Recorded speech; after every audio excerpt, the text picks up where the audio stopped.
তো গতকাল ছিল দীপদাদা গায়ে হলুদ, তো ওইটা ছাদে অনুষ্ঠিত হবে। তো আমি আর আমার বান্ধবীরা মিলে সবাই চলে গেলাম ছাদের উপর, গিয়ে দেখলাম যে আমরাই সব থেকে বেশি লেট আর প্রোগ্রামও স্টার্ট হয়ে গেছে।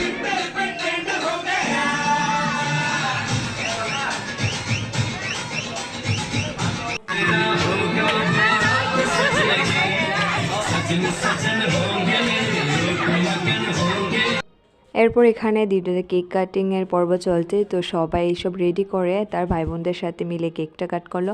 এরপর আমরা কেক কাটিংয়ের পর্ব শেষ করে চলে গেলাম সোজা খাওয়ার জন্য, কারণ এটা রাত্র হয়ে গিয়েছিল। তো আজকে খুবই সিম্পল মেনু ছিল, সাদা ভাত, আলু ভাজি আর ডাল, আর সাথে ছিল চিকেন কষা, বাস এইটুকু, বিকজ এরপরের দিন বিয়ে আর সকলের উপর দিয়ে খুবই দখল যাচ্ছে, তো সেই জন্য।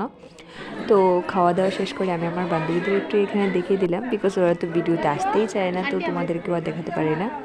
এনিওয়ে, যাই হোক, আজকে দেখিয়ে দিলাম। আর আমার ভিডিওটা কেমন লেগেছে প্লিজ কমেন্ট করে জানিও, আর লাইক শেয়ার সাবস্ক্রাইব করে দিও আমার চ্যানেলটাকে। বাই।